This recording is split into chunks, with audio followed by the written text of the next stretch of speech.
El camino a Cristo, capítulo 10. ¿Cómo conocer a Dios? Son muchas las maneras en que Dios procura dársenos a conocer y ponernos en comunión con Él. La naturaleza habla sin cesar a nuestros sentidos. El corazón que esté preparado quedará impresionado por el amor y la gloria de Dios según lo revelan las obras de sus manos. El oído atento puede escuchar y entender las comunicaciones de Dios por las cosas de la naturaleza. Los verdes campos, los elevados árboles, los capullos y las flores, la nubecilla que pasa, la lluvia que cae, el arroyo que murmura, las glorias de los cielos, hablan a nuestro corazón y nos invitan a conocer a aquel que lo hizo todo. Nuestro Salvador entrelazó sus preciosas lecciones con las cosas de la naturaleza. Los árboles, los pájaros, las flores de los valles, las colinas, los lagos y los hermosos cielos, así como los incidentes y las circunstancias de la vida diaria, fueron todos ligados a las palabras de verdad, para que así sus lecciones fuesen traídas a menudo a la memoria, aun en medio de los cuidados de la vida de trabajo del hombre. Dios quiere que sus hijos aprecien sus obras y se deleiten en la sencilla y tranquila hermosura con que Él adornó nuestra morada terrenal. Él es amante de lo bello y sobre todo ama la belleza del carácter, que es más atractiva que todo lo externo, y quiere que cultivemos la pureza y la sencillez, gracias características de las flores. Si tan solo queremos escuchar las obras que Dios creó, nos enseñarán preciosas lecciones de obediencia y confianza, desde las estrellas que en su carrera sin huella por el espacio siguen de siglo en siglo los derroteros que les asignó, hasta el átomo más diminuto. Las cosas de la naturaleza obedecen a la voluntad del Creador, y Dios cuida y sostiene todo lo que creó. El que sustenta los innumerables mundos diseminados por la inmensidad, también tiene cuidado del gorrioncillo que entona sin temor su humilde canto. Cuando los hombres van a su trabajo o están orando, cuando se acuestan por la noche o se levantan por la mañana, cuando el rico se sacia en el palacio o cuando el pobre reúne a sus hijos alrededor de su escasa mesa, el Padre Celestial vigila tiernamente a todos. No se derraman lágrimas sin que Él lo note, y no hay sonrisa que para Él pase inadvertida. Si creyéramos implícitamente esto, desecharíamos toda ansiedad indebida. Nuestras vidas no estarían tan llenas de desengaños como ahora, porque cada cosa, grande o pequeña, se dejaría en las manos de Dios, quien no se confunde por la multiplicidad de los cuidados, ni se abruma por su peso. Entonces nuestra alma gozaría de un reposo que muchos desconocen desde hace largo tiempo. Cuando vuestros sentidos se deleiten en la amena belleza de la tierra, pensad en el mundo venidero, que nunca conocerá mancha de pecado ni de muerte, donde la faz de la naturaleza no llevará más la sombra de la maldición. Represéntese en vuestra imaginación la morada de los salvos, y recordad que será más gloriosa que cuanto pueda figurarse la más brillante imaginación. En los variados dones de Dios en la naturaleza no vemos sino el reflejo más pálido de su gloria. Está escrito: ningún ojo ha visto, ningún oído ha escuchado, ninguna mente humana ha concebido lo que Dios ha preparado para quienes lo aman. El poeta y el naturalista tienen muchas cosas que decir acerca de la naturaleza, pero es el creyente quien más goza de la belleza de la tierra, porque reconoce la obra de las manos de su Padre y percibe su amor en la flor, el arbusto y el árbol. Nadie que no los mire como una expresión del amor de Dios al hombre puede apreciar plenamente la significación de la colina, del valle, del río y del mar. Dios nos habla mediante sus obras providenciales y la influencia de su Espíritu Santo en el corazón. En nuestras circunstancias y ambiente, en los cambios que suceden diariamente en torno nuestro, podemos encontrar preciosas lecciones, si tan solo nuestros corazones están abiertos para recibirlas. El salmista, rastreando la obra de la providencia divina, dice: llena está la tierra de su amor. Quien sea sabio, que considere esas cosas y entienda bien el gran amor del Señor. Dios nos habla también en su palabra. En ella tenemos en líneas más claras la revelación de su carácter, de su trato con los hombres y de la gran obra de la redención. En ella se nos presenta la historia de los patriarcas, profetas y otros hombres santos de la antigüedad. Ellos estaban sujetos a debilidades como las nuestras.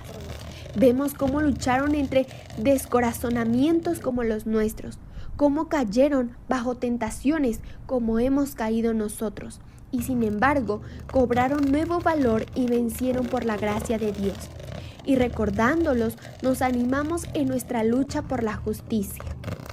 Al leer el relato de los preciosos sucesos que se les permitió experimentar, la luz, el amor y la bendición que les tocó gozar y la obra que hicieron por gracia a ellos dada, el Espíritu que los inspiró enciende en nosotros un fuego santo, un deseo de ser como ellos en carácter y de andar con un Dios como ellos. El Señor Jesús dijo de las Escrituras del Antiguo Testamento, y cuánto más cierto es esto acerca del Nuevo. Y son ellas las que dan testimonio en mi favor. El Redentor, aquel en quien se concentran vuestras esperanzas de la vida eterna. Sí, la Biblia entera nos habla de Cristo, desde el primer relato de la creación, de la cual se dice, sin Él nada de lo creado llegó a existir, hasta la última promesa, yo vengo pronto. Leemos acerca de sus obras y escuchamos su voz. Si deseáis conocer al Salvador, estudiad las santas Escrituras. Llenad vuestro corazón con las palabras de Dios. Son el agua viva que apaga vuestra sed. Son el pan vivo que descendió del cielo. Jesús declara, si no coméis la carne del Hijo del Hombre y no bebéis su sangre, no tenéis vida en vosotros. Y al explicarse dice, las palabras que os he dicho son espíritu y son vida. Nuestros cuerpos viven de lo que comemos y bebemos. Y lo que sucede en la vida natural sucede en la espiritual. Lo que meditamos es lo que da tono y vigor a nuestra naturaleza espiritual. El tema de la redención es un tema que los ángeles desean escudriñar. Será la ciencia y el canto de los redimidos durante las interminables edades de la eternidad. ¿No es un tema digno de atención y estudio ahora? La infinita misericordia y el amor de Jesús, el sacrificio hecho en nuestro favor, demandan de nosotros la más seria y solemne reflexión. Debemos espaciarnos en el carácter de nuestro querido Redentor e Intercesor. Debemos meditar en la misión de aquel que vino a salvar a su pueblo de sus pecados. Cuando contemplemos así los asuntos celestiales, nuestra fe y amor serán más fuertes y nuestras oraciones más aceptables a Dios, porque se elevarán acompañadas de más fe y amor. Serán inteligentes y fervorosas. Habrá una confianza constante en Jesús y una experiencia viva y diaria en su poder de salvar completamente a todos los que van a Dios por medio de Él. Mientras meditemos en la perfección del Salvador, desearemos ser enteramente transformados y renovados conforme a la imagen de su pureza. Nuestra alma tendrá hambre y sed de llegar a ser como aquel a quien adoramos. Cuanto más concentremos nuestros pensamientos en Cristo, más hablaremos de Él a otros y mejor le representaremos ante el mundo. La Biblia no fue escrita solamente para el hombre erudito, al contrario, fue destinada a la gente común. Las grandes verdades necesarias para la salvación están presentadas con tanta claridad como a la luz del mediodía, y nadie equivocará o perderá el camino, salvo los que sigan su juicio privado en vez de la voluntad divina tan claramente revelada. No debemos conformarnos con el testimonio de hombre alguno en cuanto a lo que enseñan las Santas Escrituras, sino que debemos estudiar las palabras de Dios por nosotros mismos. Si dejamos que otros piensen por nosotros, nuestra energía quedará mutilada y limitadas nuestras aptitudes. Las nobles facultades del alma pueden reproducirse tanto por no ejercitarse en temas dignos de su concentración, que lleguen a ser incapaces de penetrar la profunda significación de la palabra de Dios.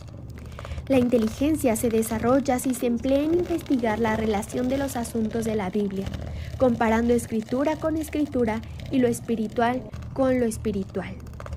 No hay ninguna cosa mejor para fortalecer la inteligencia que el estudio de las Santas Escrituras.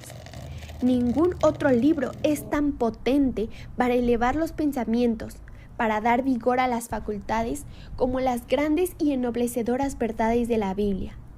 Si se estudiara la palabra de Dios como se debe, los hombres tendrían una grandeza de espíritu, una nobleza de carácter y una firmeza de propósito que raramente pueden verse en estos tiempos. No se saca sino un beneficio muy pequeño de una lectura precipitada de las Sagradas Escrituras. Uno puede leer toda la Biblia y quedarse sin embargo sin ver su belleza o comprender su sentido profundo y oculto. Un pasaje estudiado hasta que su significado nos parezca claro y evidente sus relaciones con el plan de salvación resulta de mucho más valor que la lectura de muchos capítulos sin un propósito determinado y sin obtener una instrucción positiva. Tened vuestra Biblia a mano, leedla cuando tengáis oportunidad, fijad los textos en vuestra memoria. Aún al ir por la calle podéis leer un pasaje y meditar en él hasta que se grabe en la mente. No podemos obtener sabiduría sin una atención verdadera y un estudio con oración. Algunas porciones de la Santa Escritura son en verdad demasiado claras para que se puedan entender mal, pero hay otras cuyo significado no es superficial y no se discierne a primera vista.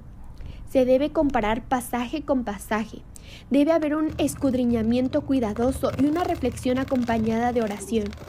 Y tal estudio será abundantemente recompensado.